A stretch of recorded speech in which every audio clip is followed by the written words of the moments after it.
Bonsoir. Eh bien, cinquième lancement de l'année pour Ariane 5, avec ce soir deux clients historiques d'Arianespace.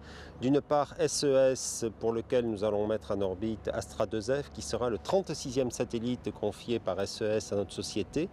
Et d'autre part, l'ISRO, l'Indian Space Research Organization. Et cette fois-ci, ça sera le 15e satellite que nous mettrons en orbite pour l'ISRO. Et ces deux clients ont donc une très très longue tradition de coopération avec notre société. Donc cinquième lancement de l'année pour Ariane 5 et une année 2012 qui va se terminer sur des chapeaux de roue, puisque au-delà du lancement de ce soir, nous avons 4 autres lancements qui sont prévus, encore 2 Ariane 5 et 2 Soyouz depuis la Guyane. Depuis le début de l'année, vous le savez, nous avons déjà fait un lancement de Vega, 4 lancements d'Ariane 5. La semaine dernière, nous étions à Baïkonour avec un Soyouz pour lancer METOP. Et donc, vous le voyez, une année 2012 qui est extrêmement dense au niveau des opérations, qui est aussi extrêmement dense au niveau de la prise des commandes, puisque au séminaire Euroconsult, au début du mois de septembre, nous avons signé de nouveaux contrats. Mais sans plus tarder, je vous laisse regarder ce nouveau lancement, Ariane 5 ECA, Astra 2F, G710.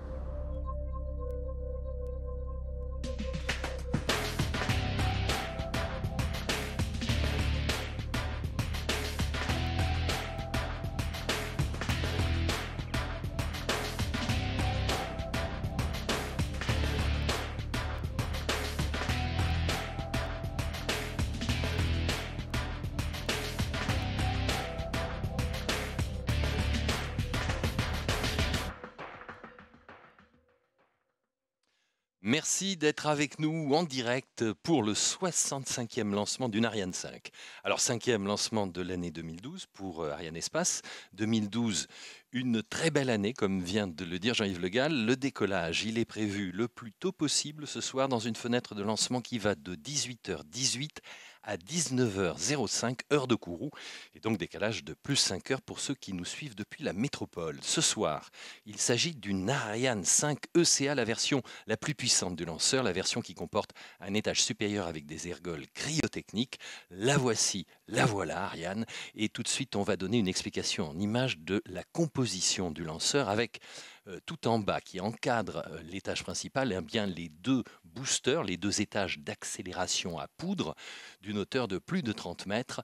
Ils encadrent donc le PC, l'étage principal cryotechnique qui lui dispose d'un moteur Vulcain en bas. Tout à l'heure, tout ça va pousser pour démarrer. Et au-dessus de cet étage principal cryotechnique, eh bien, il y a l'étage supérieur cryotechnique qui, lui, est beaucoup plus petit puisqu'il fait moins de 5 mètres de hauteur et sa masse est de 19 tonnes. Et puis, bien évidemment, au-dessus de l'étage supérieur, la coiffe qui embarque nos deux passagers, une coiffe longue de 17 mètres. Alors à Jupiter, eh bien évidemment, comme d'habitude, il y a la cellule de vol. Elle est présidée par Jean-Yves Le Gall. Elle comprend également Patrick Loire et Édouard Pérez. Et bien évidemment, vous le savez, chaque vol est unique. Chaque vol suit une trajectoire bien spécifique, une trajectoire qui est établie spécialement en fonction des orbites visées par les satellites. Et aussi, il faut le dire, en fonction des demandes particulières des clients. On peut citer par exemple ce qu'on appelle les contraintes d'aspect d'angle solaire. Donc il faut savoir que certains satellites veulent être en vue du Soleil juste après leur libération et au contraire d'autres, ils veulent être injectés à l'ombre du Soleil. Donc nous allons vous montrer tout de suite ce qu'on ne peut pas voir à l'œil nu, ce qui se passe sous la coiffe. Alors Astra 2F, eh bien c'est lui qui est en position haute, construit par Astrium. Sa masse et de 6 tonnes. C'est un satellite de télévision directe qui couvrira l'Europe, le Moyen-Orient et l'Afrique. Sous Astra 2F, eh bien, c'est le SILDA, et sous le SILDA, GSAT-10 en position basse, construit par l'ISRO, l'agence spatiale indienne. Sa masse, 3 tonnes et 400 kilos, un satellite de télécom qui couvrira la totalité du sous-continent indien. Alors ces satellites, eh bien, tous les deux ont la même durée de vie, à savoir 15 ans. En comptant les adaptateurs et le SILDA nécessaire à la mission, eh bien, la performance totale demandée au lanceur est proche de 10 tonnes 2. Luca Chiecchio, eh bien voilà, il salue la caméra. C'est le chef de projet Arianespace pour Astra 2F, et à ses côtés, le directeur de la mission, Denis Wheeler, côté SES. Luca, a accompagné le projet Astra 2F depuis la signature vraiment du contrat, depuis le tout début. C'est lui qui veille à ce que le satellite puisse se présenter aujourd'hui dans les conditions optimales pour son vol sur Ariane 5. Et tout naturellement, eh bien, nous allons le laisser nous raconter la relation qu'il entretient avec son client. Ce soir, c'est Astra 2F qui est en position haute. Ce satellite a été construit par EADS Astrium pour SES, un des plus gros opérateurs de satellites mondiaux. Voilà plus de 25 ans que nous lançons les satellites de la société SES. Au cours de cette longue histoire commune, nous avons appris à coopérer étroitement pour préparer les lancements de façon efficace. Cette coopération nous a permis d'améliorer constamment la qualité de notre service et de nous adapter parfaitement aux besoins de notre client. Je voudrais remercier les équipes de SES et d'Astrium pour leur professionnalisme. Voilà le lanceur de plus près, tous les indicateurs sont au vert. Le panneau des verts, vous savez qu'il reflète de manière transparente l'état du lanceur, des satellites et de tous les paramètres nécessaires au décollage. Le chef de projet Arianespace pour GSAT-10, c'est Christophe Bardou, c'est bien lui. À ses côtés, Prahlad Rao, directeur des programmes à l'ISRO. Alors, Christophe connaît très bien l'agence spatiale indienne, l'ISRO. Christophe part souvent voyager en Inde pour le travail et il a noué de véritables liens avec ses clients. On l'écoute tout de suite nous raconter tout ça. Christophe Bardou, le chef de projet GSAT-10. L'ISRO est l'agence spatiale indienne. C'est l'un des plus anciens et des plus fidèles clients d'Arianespace, puisqu'il y a plus de 30 ans, le satellite Apple était lancé à bord de L03, le troisième vol de développement Ariane 1. Arianespace a ensuite lancé des satellites de la famille INSAT 1, INSAT 2, INSAT 3 et finalement INSAT 4. À ceci s'ajoutent deux satellites fabriqués par l'ISRO, W2M pour le compte de Telsat et ILAS-1 pour le compte d'Avanti. C'est dire que des relations privilégiées se sont établies au cours des années entre les équipes d'Arianespace et les équipes de l'ISRO. Chacun a bien en tête les particularités de l'autre. Ceci facilite bien entendu grandement la préparation des missions. Je souhaite à cette occasion exprimer vis-à-vis de mes amis indiens tous mes vœux de succès pour GSAT-10. Long life to GSAT-10. À Jupiter, toujours fidèle au poste, c'est Philippe Roland ce soir qui est le chef de mission, un poste de chef de mission qu'il connaît bien, un chef de mission expérimenté et perspicace, beaucoup plus jeune Thierry Vallée, mais aussi expérimenté, c'est lui qui nous lance le top séquence synchro. Top H0 moins 7 minutes. Voilà, c'est parti, une séquence cruciale qui va permettre d'effectuer les dernières mises en œuvre pour qu'Ariane 5 puisse décoller. Alors, nous vous parlons, vous le savez, depuis Jupiter, à 13 km du lanceur, alors qu'Ariane 5 attend bien tranquillement, bien sagement sur sa table de lancement. Mais pour en arriver là, eh bien, il a fallu beaucoup de travail. Il a fallu assembler le lanceur, il a fallu préparer les satellites en parallèle, il a fallu réunir et associer harmonieusement les deux entités. C'est tout l'objet de la campagne de lancement qui s'est déroulée sous l'autorité du COEL, le chef des opérations sur l'ensemble de lancement. C'est Klaus Zell et voici un résumé de la campagne. Les éléments d'Ariane 5 venus d'Europe arrivent par bateau et rejoignent le bâtiment d'intégration lanceur. Pendant 2 semaines, le lanceur est assemblé sur sa table de lancement. Les 2 étages d'accélération à poudre sont transférés et intégrés au lanceur. On érige ensuite l'étage supérieur cryogénique au-dessus de l'étage principal. Puis, Ariane 5 est transférée au bâtiment d'assemblage final où elle retrouvera ses 2 passagers. Astra 2F et GSAT-10 sont arrivés par avion cargo. Leur campagne de préparation est menée en parallèle avec celle du lanceur dans des bâtiments dédiés.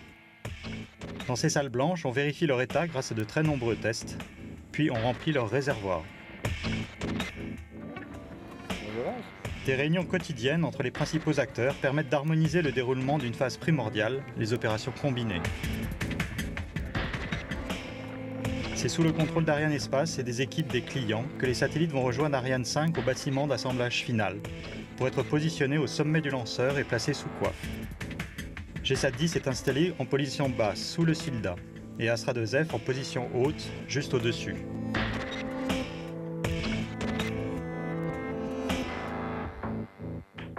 Et c'est à J-1 qu'Ariane 5, avec sa table de lancement, est tractée sur une voie ferrée jusqu'à son pas de tir. Le lanceur, avec ses 2 passagers, est bientôt prêt pour son voyage dans l'espace. Comme d'habitude, les opérations de préparation, de remplissage satellite, toutes ces opérations sont assurées par les équipes de nos clients.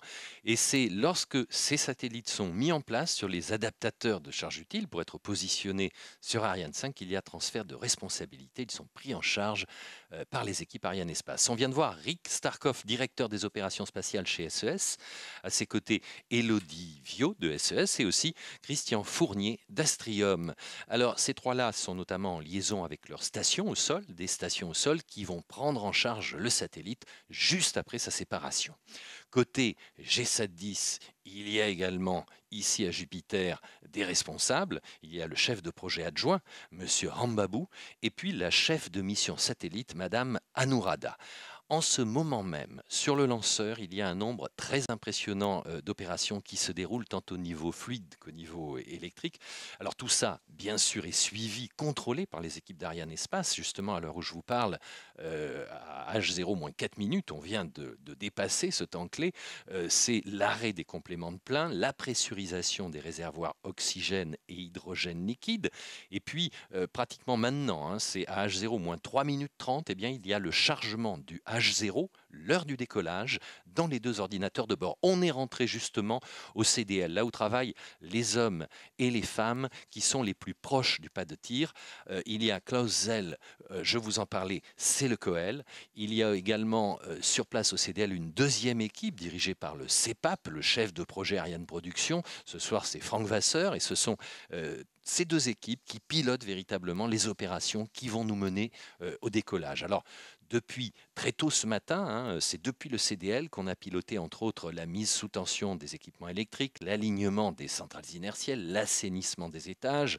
Et il y a de multiples opérations qui sont déroulées, sans oublier la mise en froid des lignes. C'est très important car il faut pouvoir commencer le remplissage des réservoirs cryotechniques et ce remplissage qui s'effectue très progressivement, eh bien, on le démarre en début d'après-midi, environ 5 heures avant le H0. Nous arrivons de plus en plus près du H0, justement. Vous savez qu'à 1 minute avant le décollage, le lanceur, lui, il va carrément commuter sur ses propres batteries, puisqu'en phase de vol, vous ne l'ignorez pas, je suppose, Ariane 5 se guide elle-même grâce à son programme de vol. Elle compare instantanément et constamment la trajectoire idéale avec la trajectoire réelle. Vous le voyez, tous les panneaux sont au vert et dans quelques instants, nous ferons un gros plan sur les bras cryotechniques. Alors, vous savez que les ergols cryotechniques sont très performants, ils génèrent des gaz très chauds éjectés en moyenne 50% plus vite qu'avec les autres moteurs, mais en contrepartie, cette propulsion est extrêmement délicate à mettre en œuvre et bien évidemment, Arianespace la maîtrise. Ici, sur ce gros plan, on a à gauche eh bien, les plaques à clapper. Décidément, j'ai du mal avec ces plaques à clapper. À gauche, c'est l'hydrogène liquide et à droite, c'est l'oxygène liquide. La propulsion cryotechnique à haute pression, c'est vraiment indispensable au lanceur Ariane 5 et c'est une technique de pointe maîtrisée notamment par les équipes de Safran à Vernon et puis tous les partenaires européens, Astrium en Allemagne, Avio en Italie et Volvo en Suède. Alors, les bras cryo, ils vont se replier à moins 5 secondes avant le H0 et c'est un signe véritablement d'un départ imminent du lanceur. Attention pour H0, moins 1 minute. Voilà, dans quelques secondes, la dernière minute du décompte. Top, moins 1 minute. Nous en profitons pour dire bonjour à tous ceux qui nous écoutent. Alors en Guyane, bien évidemment, et puis tous les industriels, Astrium au Muro, Héraclès en Gironde, la SNECMA à Vernon, bien évidemment nos clients, la société SES et l'ISRO, l'Agence spatiale indienne, la direction des lanceurs du CNES et de l'ESA, où l'on va suivre cette vidéotransmission à Paris-Doménil, et puis bien sûr tous les internautes, ils sont dans le monde entier, ils sont très nombreux à nous suivre en direct sur le site internet d'Arianespace, arianespace.com. Le décollage d'Ariane 5, vous savez, c'est toujours très impressionnant, c'est un moment exceptionnel, un moment magique. Et donc, nous vous laissons profiter du spectacle en son et en images. Nous nous retrouvons dans quelques instants. À tous EDDO, attention pour le décompte final. 10, 9, 8, 7, 6, 5, 4, 3, 2, 1, top. Allumage du moteur Vulcain.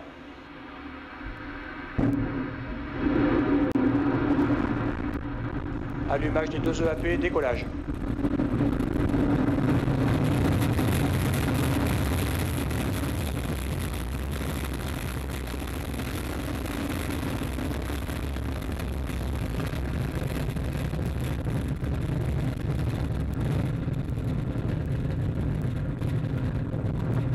Paramètres bord normaux.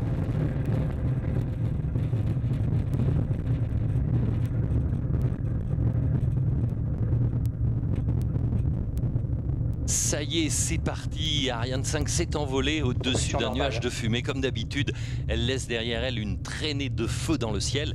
Alors la soirée est un peu nuageuse ici à Kourou, mais finalement on arrive à la suivre. Vous voyez ce panache qui suit la trajectoire du lanceur, ce jet lumineux que recrachent les 2 boosters et qui montre toute la puissance de cette extraordinaire machine que constitue un lanceur spatial. On commence à entendre le son ici à Jupiter. C'est une loi physique, hein. Plus la vitesse des gaz est grande, plus la poussée est importante.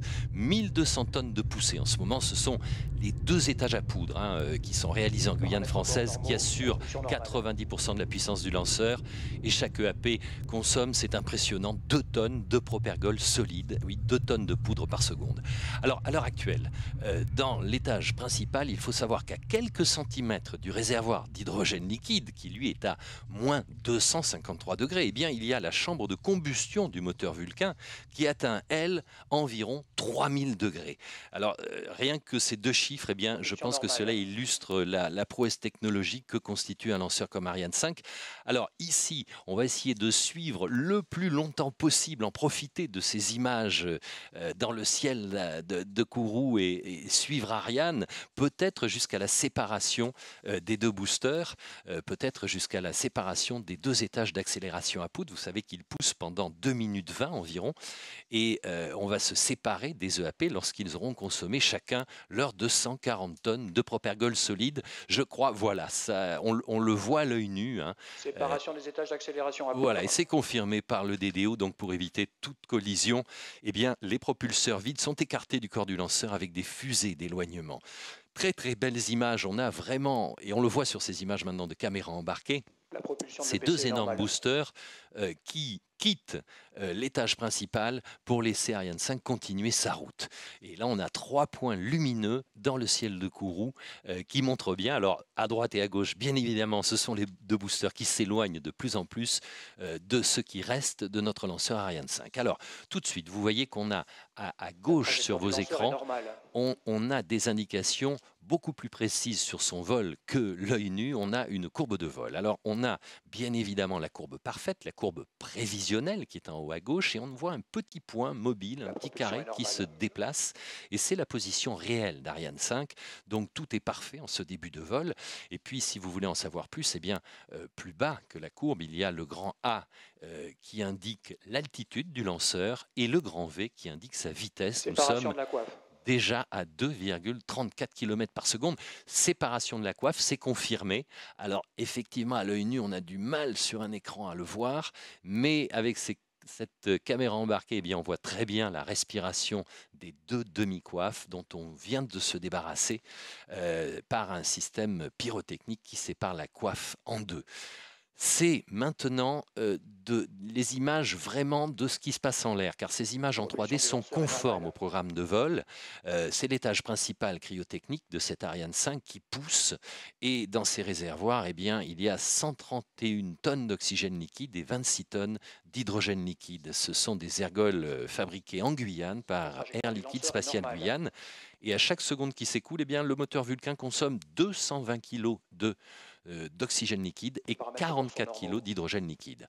Alors après cette première partie de vol, les ordinateurs de bord, eh bien, ils vont optimiser en temps réel la trajectoire et minimiser subséquemment la consommation en ergol. Mais tout de suite, je vous propose de suivre la première partie des news d'Ariane Espace.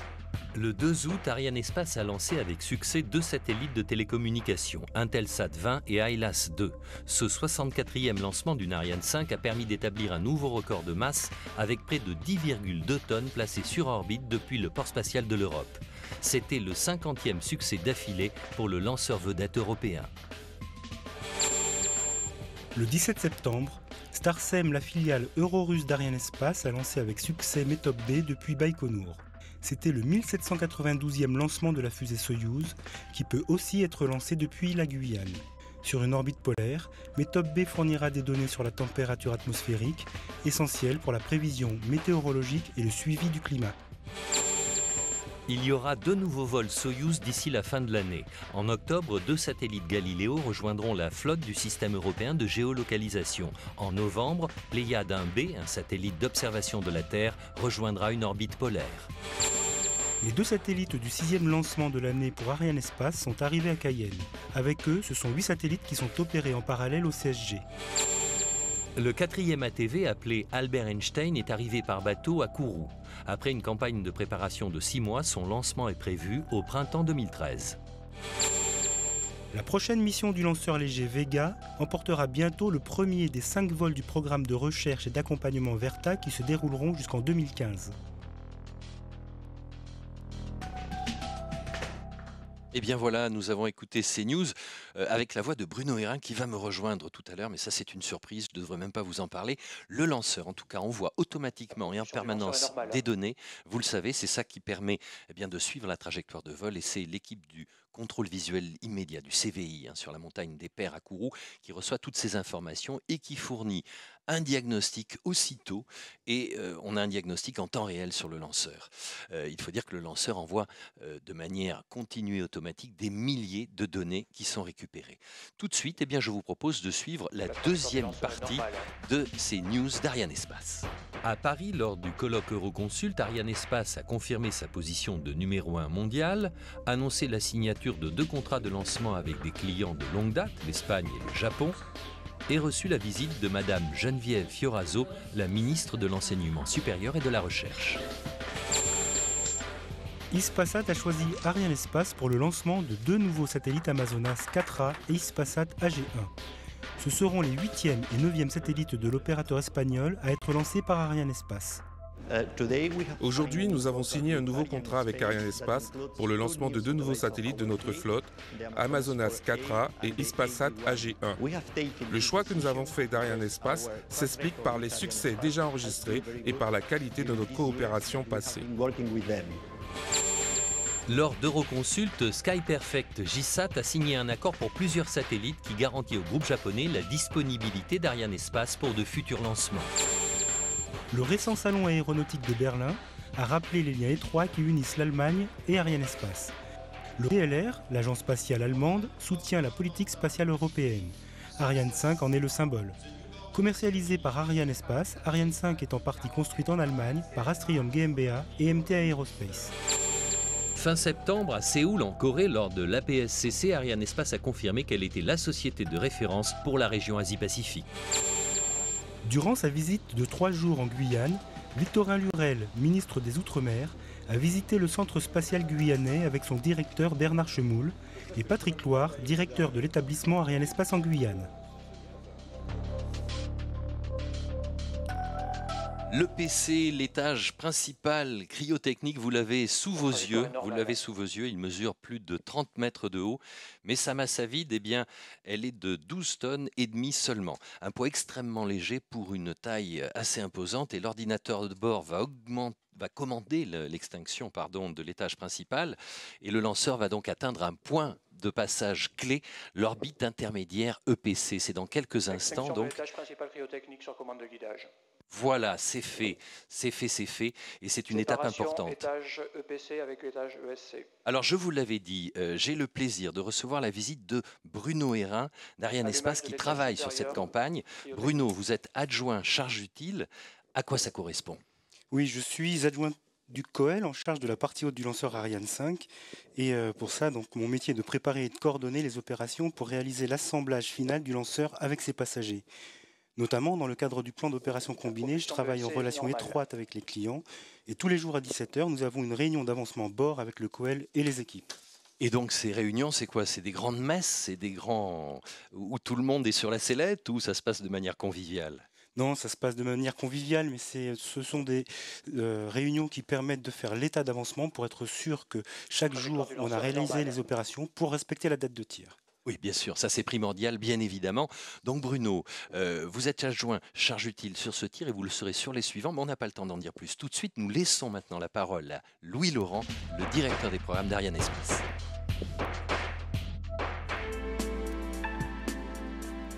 Ces 50 lancements réussis d'affilée, c'est d'abord une grande source de satisfaction et de fierté parce qu'on fait un métier difficile et on opère des systèmes très complexes. Ce record nous place délibérément dans une classe différente de celle de nos compétiteurs. Et enfin, c'est la récompense d'efforts importants qui ont été faits partout en Europe et en Guyane pour industrialiser le système de lancement Ariane 5. Depuis une dizaine d'années, nous avons organisé notre travail autour de 5 grands principes simples. Le premier, la stabilisation de la configuration technique. Le second, un mélange astucieux entre ce conservatisme technique et une nécessité d'amélioration continue. Le troisième, une organisation claire et définie, codifiée et partagée avec les milliers de gens qui travaillent sur le programme en Europe et en Guyane. Le quatrième, la transparence technique, parce qu'elle force la rigueur et parce qu'elle génère des discussions contradictoires.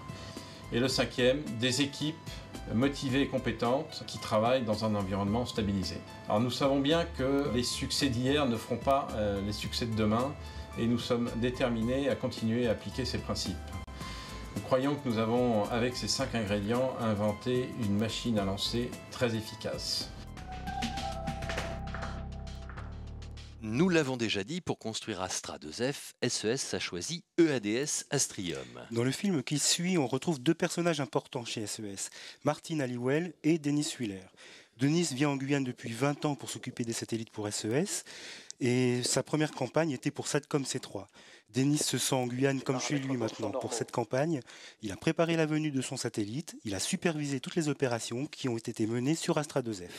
On le retrouve tout de suite, ainsi que Martin Halliwell.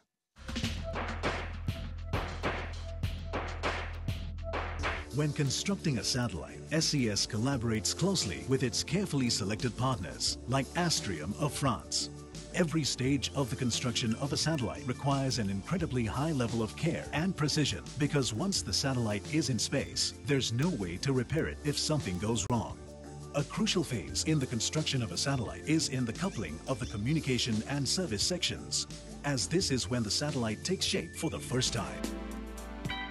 Le satellite Astra 2F a été construit par EADS Astrium sur une plateforme Eurostar 3000. Sa masse est d'environ 6 tonnes au décollage, sa durée de vie de 15 ans et sa charge utile est en bande Ka et KU.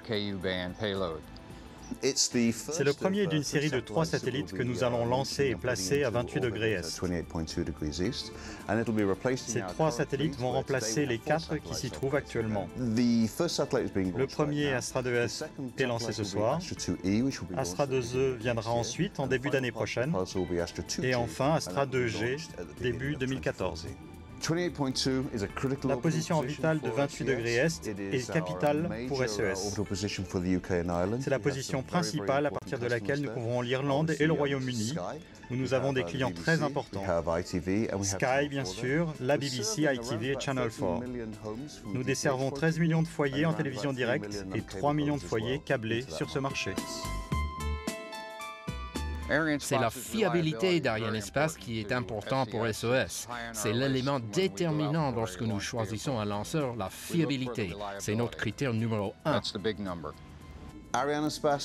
Nous travaillons avec Arianespace depuis toujours. Si on additionne les Ariane 4 et les Ariane 5, on arrive à un total de 36 lancements pour SES. Nous sommes très satisfaits de cette coopération et des résultats obtenus. Nous sommes heureux d'être de retour à Kourou. L'Europe est très présente, bien sûr. Nous avons confié les satellites à EADS Astrium, sans oublier les prochains lancements que nous avons confiés à Arianespace, 2 commandes fermes et une option. Bruno, une question. Quand un satellite, justement comme Astra 2F, arrive par la route au CSG, que se passe-t-il ? On effectue ce qu'on appelle un fit check. Il s'agit de vérifier au plus tôt dans la campagne de lancement que le satellite est toujours intact et surtout qu'il a bien voyagé. Pour ça, on l'installe directement sur son adaptateur de vol pour vérifier que tout s'ajuste parfaitement. et on le met ensuite en marche pour vérifier son bon fonctionnement. Directement, là tout de suite. Vous le mettez en marche, il arrive et hop, on le branche. Oui, en fait, on n'hésite pas du tout parce que ça sera le premier contrôle pour pouvoir dire oui, tout s'est bien passé et tout va bien continuer. Ah d'accord. Et donc en fait, ça permet d'avoir moins de surprises après, je suppose. Vous savez que ça va marcher pour les étapes ultérieures. Effectivement, ça permet de s'assurer qu'on n'aura aucune surprise ensuite pendant le plan d'opération combiné. Tout de suite, je vous propose justement de retrouver Romain Bosch, le PDG de SES, qui nous parle de l'avenir de sa société et du marché des satellites.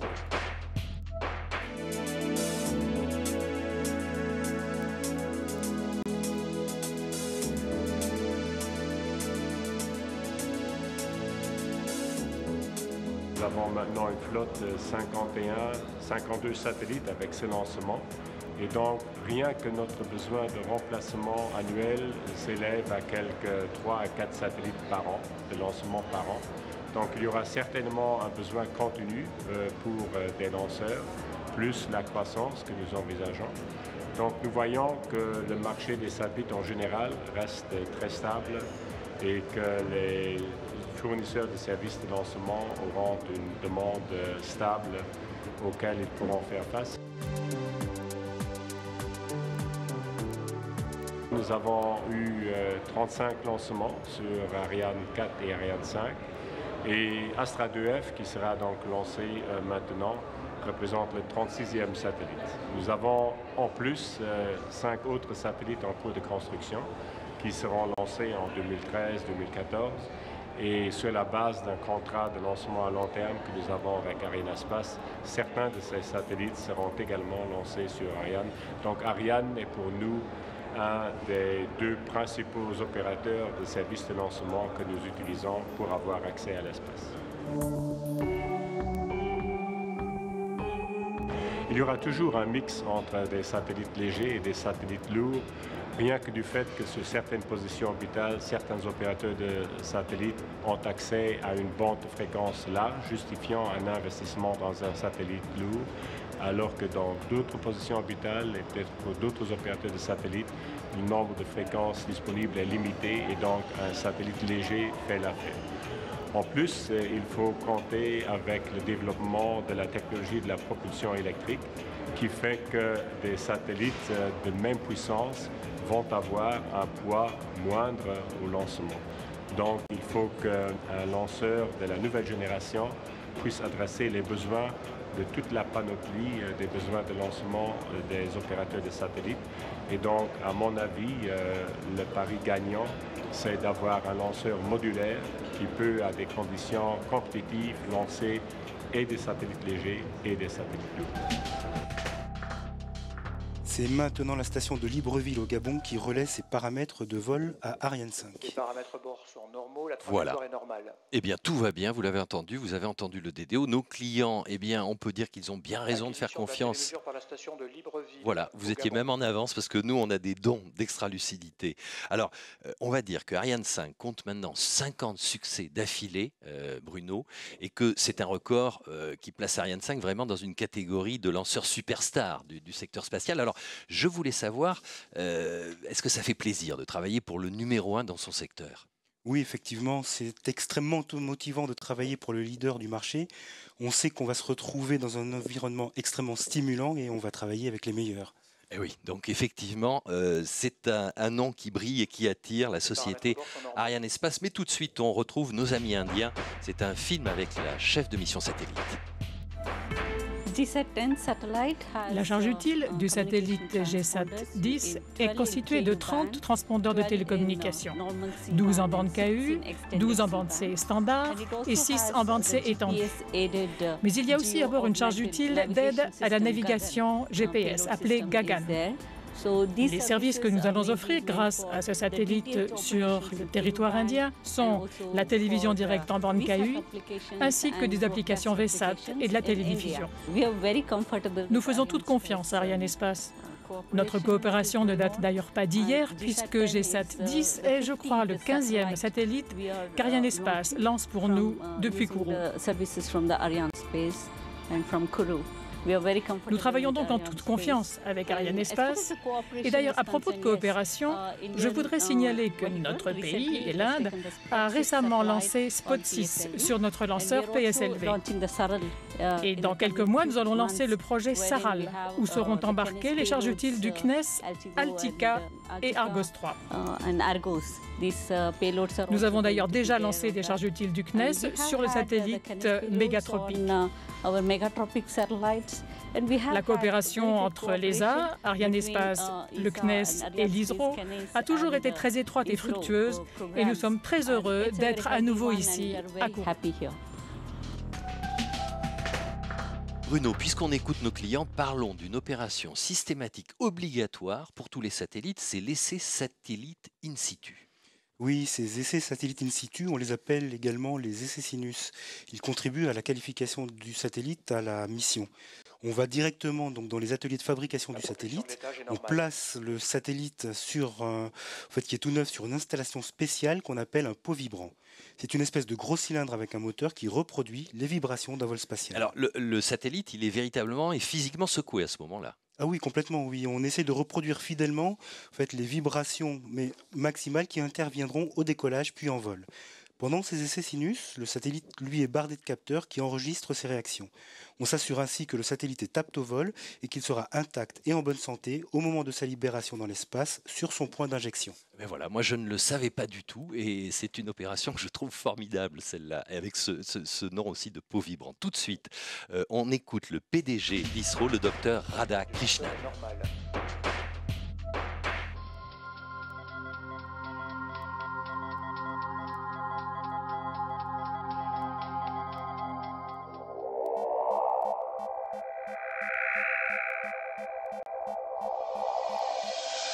As the generations and time passes, new ways of communication are introduced by the mankind to the world of technology. In India's current era, nearly 90 crore mobile users, 21 crore internet users and 4 crore DTH users require new age communication satellites to feed their requirements of high qualitative uninterrupted connectivity for their life to communicate. The Indian space program has now stepped on the horizon of the revolutionized communications need. Indian National Satellite System, INSAT, feeding the requirements and various needs of the country like TV broadcasting and DTH services, business communications, rural connectivity, tele-education, telemedicine, emergency communications for disaster management. Now, to add a glory of its own heritage in space program, after GSAT-8, India is going to launch new edge-of-art communication satellite GSAT-10. L'objectif du satellite GSAT-10, avec ses 30 transpondeurs de télécommunications embarqués, est d'augmenter la capacité du système INSAT. Ce système est composé à l'heure actuelle de 8 satellites de télécommunications, ce qui représente un total de 168 transpondeurs qui nous permettent d'offrir toute une palette de services au secteur gouvernemental, au secteur commercial de notre pays et donc à la société tout entière. Mais il y a aussi sur GSAT-10 un transpondeur de navigation qui doit améliorer la précision des signaux GPS que nous recevons sur les territoires indiens. Grâce à GSAT-10 et à un transpondeur de navigation déjà en service sur GSAT-8, nous allons pouvoir améliorer la qualité de service que nous offrons au secteur de l'aviation.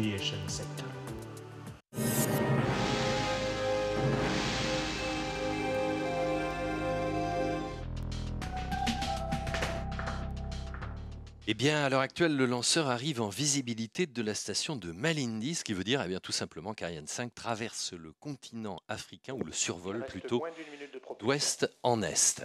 Alors, moins d'une minute de propulsion, il faut évoquer quand même le vol de l'étage supérieur, Bruno.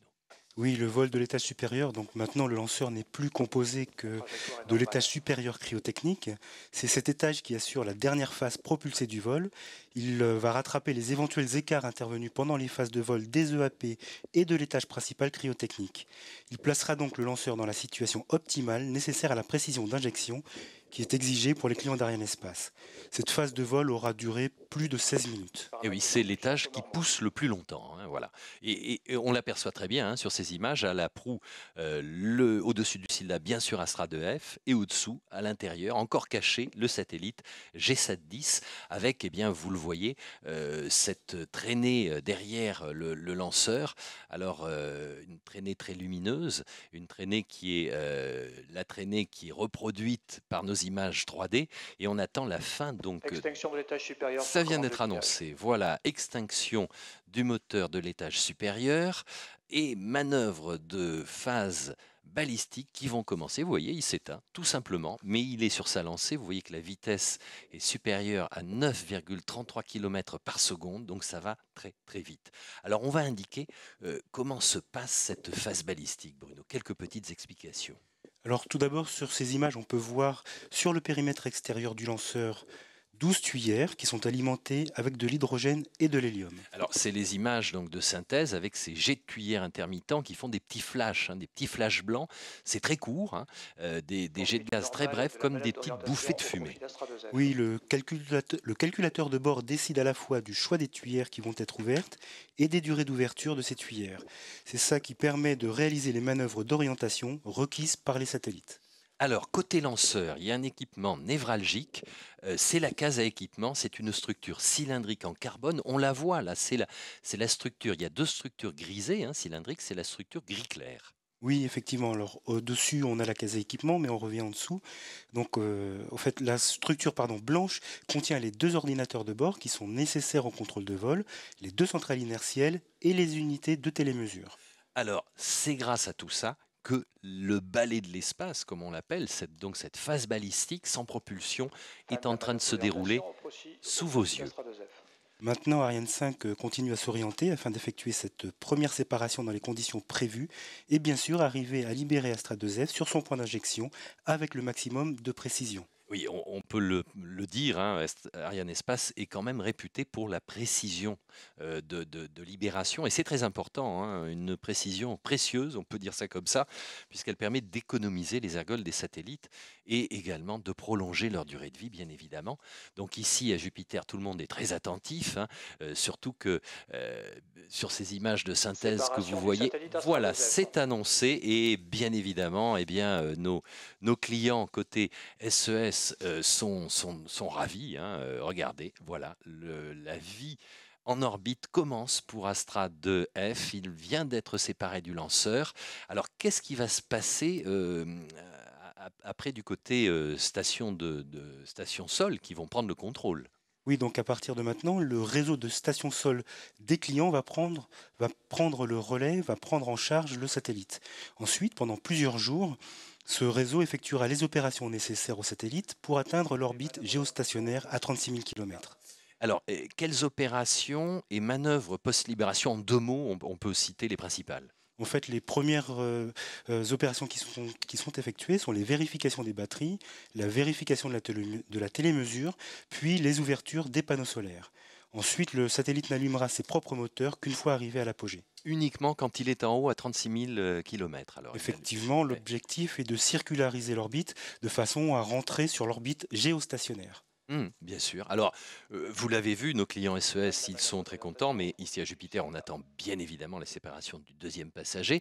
Vous voyez tout le trajet d'Arianespace avec ces images magnifiques où on voit la courbe de la Terre, hein, c'est notre bonne vieille Terre, avec le soleil qui doit illuminer la courbe à droite, et puis notre lanceur qui est là.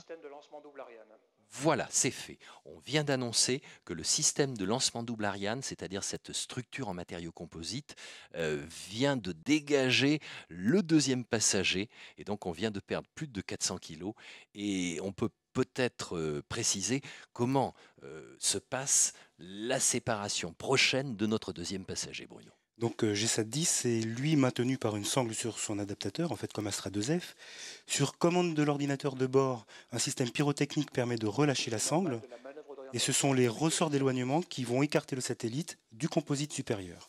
Et oui, et donc cela devrait intervenir dans 1 minute et demie environ, hein, je dis ça un petit peu à la louche. Je voulais vous poser une question, puisque je vous tiens en ce moment, alors que nous assistons à ces derniers instants de la phase balistique.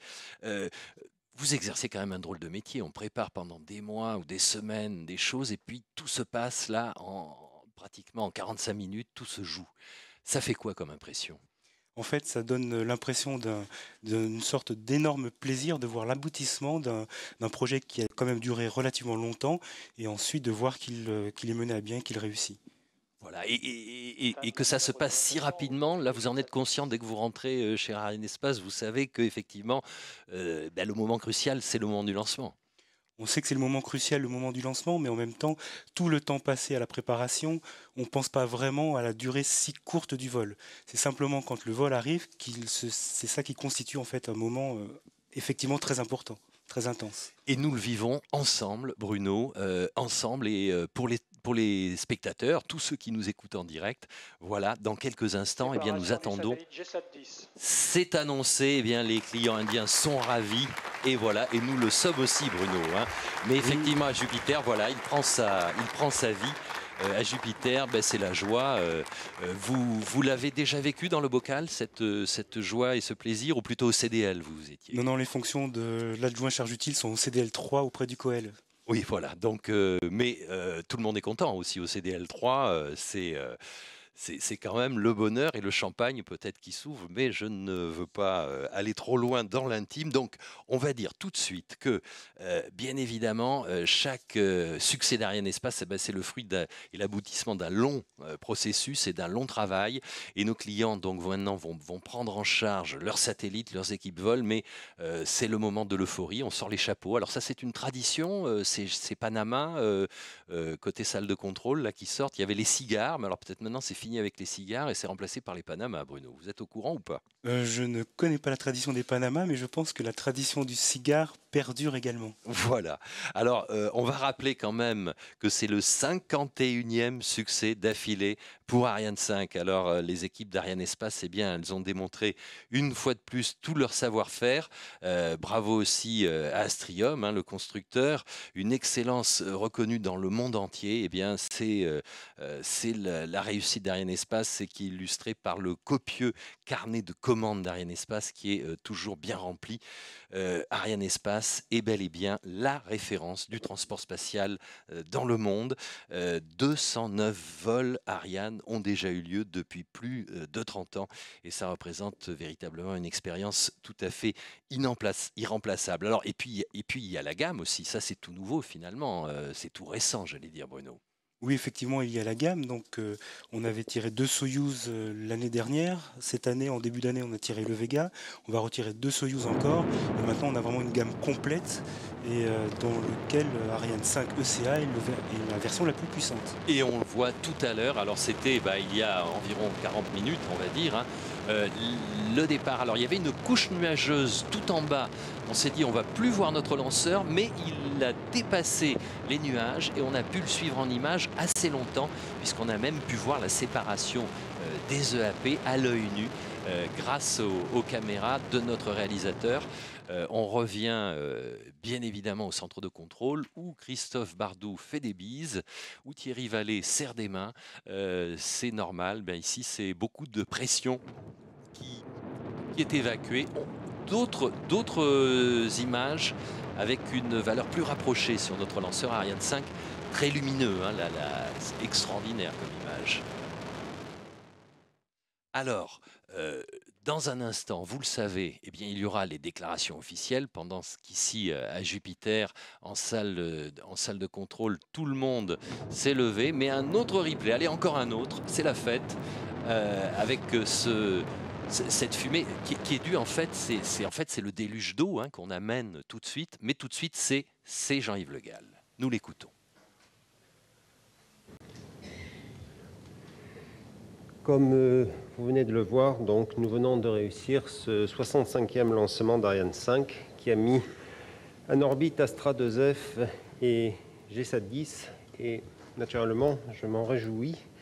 D'abord parce que nous poursuivons notre série de records avec ce 51e succès d'affilée, et vous observerez que depuis le début de l'année, c'est la 5e fois que nous décollons à J0 et à H0, ce qui montre la maîtrise de toutes ces opérations et ce qui montre aussi que nous ne relâchons pas nos efforts et que nous restons vigilants pour offrir à nos clients un niveau de fiabilité inégalé dans notre industrie. Je m'en réjouis aussi parce que ce lancement est le point d'orgue d'un mois de septembre particulièrement réussi, aussi bien sur le plan opérationnel, avec le lancement du satellite météorologique METOP-B par Starsem, avec un Soyouz lancé de Baïkonour la semaine dernière, que sur le plan commercial, avec l'annonce de plusieurs nouveaux contrats de lancement au début du mois lors du colloque Euroconsult. Et enfin, la troisième raison, c'est parce que le lancement de ce soir, la préparation du lancement de ce soir, qui a dû faire face à quelques difficultés inattendues, a confirmé la compétence de notre équipe opérationnelle. Donc, je souhaite donc tout d'abord remercier très chaleureusement nos clients, SES au Luxembourg et l'ISRO en Inde, qui nous ont accordé une nouvelle fois leur confiance, ainsi que tous ceux qui sont venus ici assister à ce lancement au Centre spatial guyanais. Donc d'abord Astra 2F, il s'agit, vous le savez, du 36e satellite lancé pour SES par notre société, et comme tous les autres, il permettra à SES de conforter sa place de numéro 1 dans le domaine de la télédiffusion directe par satellite. Il est clair que ce nouveau succès, c'est le résultat de notre relation particulièrement intense avec SES, qui s'inscrit dans la durée à travers notre accord cadre multi-lancement qui autorise toujours plus de flexibilité et qui apporte une réponse sur mesure aux besoins de notre client. Je salue donc très chaleureusement mes amis Robin Bosch, qui nous a observés, je crois, depuis le château de Betzdorf au Luxembourg. Donc merci Romain pour votre confiance. Et puis ici, Richard Starkovs, qui, une fois de plus, nous a fait confiance. Et donc il s'exprimera un peu plus tard. Je voudrais aussi remercier les représentants de l'ISRO, puisque nous avons lancé ce soir GESAT 10, et l'ISRO est l'un de nos clients les plus fidèles, puisque notre collaboration a débuté il y a plus de 30 ans avec le lancement du satellite Apple sur le 3e lancement d'Ariane. Si je compte bien, ce soir c'est le 209e, donc 206 vols plus tard. Vous êtes toujours avec nous et vraiment, il faut vous en remercier. D'ailleurs, nous avons lancé 15 satellites pour l'ISRO. Donc nous sommes très fiers de contribuer de façon particulièrement significative au développement des télécommunications par satellite sur le sous-continent indien. Et donc je crois aussi que le professeur Radhakrishnan nous observe depuis Bangalore. Donc je souhaite vraiment le remercier pour sa confiance, ainsi qu'ici à Kourou, Monsieur Shivakumar, directeur du Centre des satellites de Bangalore. Pour terminer, je voudrais remercier une fois encore, comme après chacun de nos lancements, tous ceux qui en Europe comme en Guyane ont développé, produit et mis en œuvre Ariane 5. Votre succès, en fait, nous permet de gagner la confiance de nos clients et lancement après lancement, succès après succès, de renforcer notre position et donc celle de l'Europe sur l'échiquier mondial des systèmes de lancement. Donc je vais à présent passer la parole à nos clients. Je comprends que le docteur Radhakrishnan va s'exprimer en duplex pendant un petit moment. Ensuite, monsieur Shivakumar parlera et puis monsieur Starkovs, qui a déjà revêtu son joli chapeau, viendra conclure. Voilà, donc est-ce qu'on peut nous mettre en liaison avec le docteur Radhakrishnan, s'il vous plaît? Permettez-moi d'adresser mes remerciements et mes félicitations à Ariane Espace, qui vient de placer avec succès GESAT 10 sur son orbite de transfert géostationnaire. La station de contrôle de Hassan, en Inde, assure d'ores et déjà le contrôle de ce satellite. Pendant 4 jours à venir, il est prévu d'exécuter une séquence d'opérations importantes. Nous allons d'abord rehausser l'orbite du satellite GESAT 10 pour qu'il atteigne son orbite circulaire à 36 000 km au-dessus de l'équateur. ce qui va se faire en 3 étapes successives en utilisant le système de propulsion de GSAT-10. Ensuite, 4 opérations importantes sont prévues, à savoir le déploiement des panneaux solaires et les 2 antennes de communication. Et enfin, nous allons déplacer le satellite pour le positionner sur son créneau orbital à 83 degrés et mettre les charges utiles sous tension.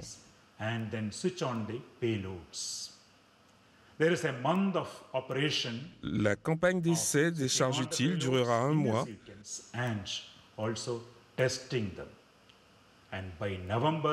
Et en novembre 2012, le satellite de communication GSAT-10 devrait être opérationnel. Il sera alors mis à la disposition de la communauté des utilisateurs.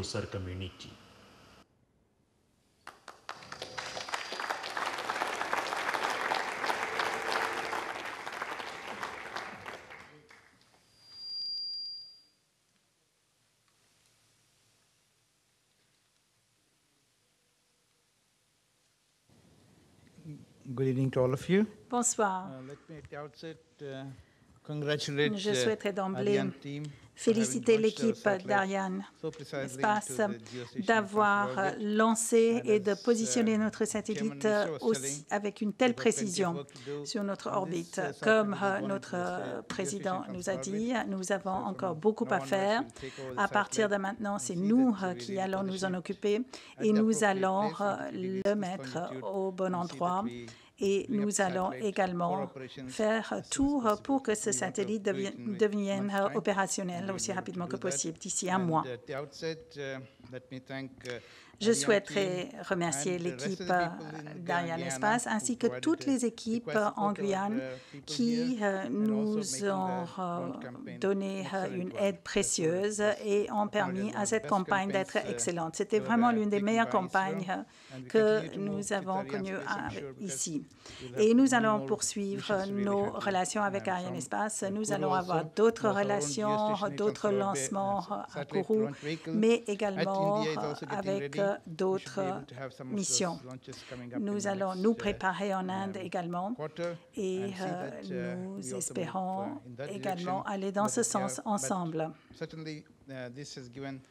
Mais cela nous a donné un élan à nos relations et cela nous permettrait, avec la charge utile Gagan,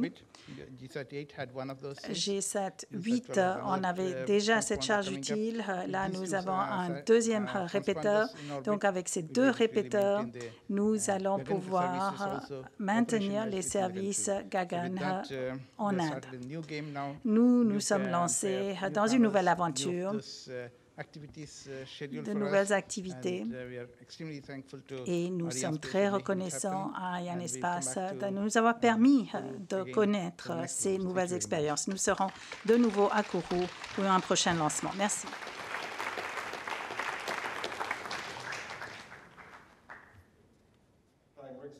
Je suis Rick Starkos de la société SES au Luxembourg. Je voudrais bien sûr commencer par remercier Ariane Espace pour ce nouveau succès au lancement. Je dois dire que j'étais un petit peu nerveux pendant la chronologie et pendant le début du vol. Et maintenant, je suis soulagé. Je crois que je souffle un peu maintenant. C'est un satellite qui est très important pour notre société. Cette position à 28,3 degrés Est est très importante pour nous car elle nous permet de desservir en particulier le Royaume-Uni et l'Irlande. Mais ça nous permet également de couvrir l'Afrique. Il est très important d'assurer toute la continuité du service avec les satellites déjà existants depuis ce créneau orbital. Nous avons choisi Astrium pour construire ce satellite. Nous savons combien cette société est fiable lorsqu'elle construit des satellites et je voudrais remercier EADS Astrium qui a construit ce satellite précisément. Merci également aux équipes de SES qui ont assuré le suivi du contrat et qui l'ont géré. Merci également au CNES, au CSG. Merci à l'Agence spatiale européenne pour tout ce qu'ils ont apporté à ce succès. C'est un lanceur complexe qu'Ariane 5 et je dois dire que je remercie de tout cœur tous ceux qui y ont travaillé pour qu'on arrive ce soir à ce grand succès. Voilà, donc merci à tous. Bien. Écoutez, merci. Monsieur Starkov nous disait qu'il était nerveux. Si ça peut vous rassurer, vous n'êtes pas le seul. Et puis donc, je remercie nos amis indiens qui nous annoncent être de retour très bientôt en Guyane pour de nouveaux lancements. D'ici là, nous n'avons pas de temps à perdre puisque vous le savez, depuis le début de l'année, nous avons fait 6 lancements, 1 de Vega et 5 d'Ariane. Notre objectif est d'en faire un total de 10 en 2012. Donc, dans 2 semaines, un peu moins de 2 semaines, puisque ce soir, nous avons décollé à 18h18 et vendredi, en 15, nous décollerons à 15h15. Je n'ai aucun mérite à m'en souvenir. 15h15, les gens qui ont mon âge savent que c'est la date de la bataille de Marignan. Donc, donc, à 15h15, nous lancerons avec un Soyouz, cette fois-ci, 2 satellites IOV. Et puis ensuite, nous aurons encore 2 lancements Ariane 5 et un lancement de Soyouz, si tout va bien. Voilà, une fois encore, donc merci. Donc lancement parfait, H0, T0, c'est facile à retenir. Et donc rendez-vous dans 2 semaines pour de nouvelles aventures. Merci et bonsoir.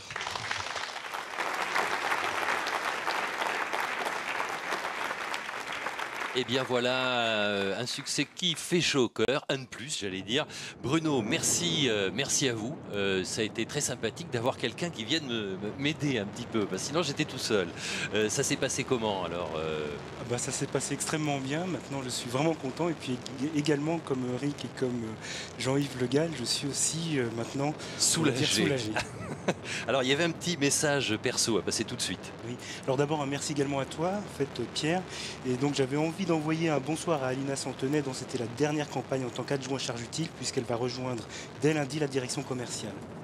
Bonne chance à elle. Merci à toutes les personnes qui ont rendu possible cette vidéotransmission. François Guérin, notre réalisateur, toute l'équipe de Guyane Première, merci à eux. Et merci à la direction de la communication d'Ariane Espace. Date du prochain lancement et de notre prochain rendez-vous, 12 octobre, vous l'avez compris. À très bientôt. Au revoir.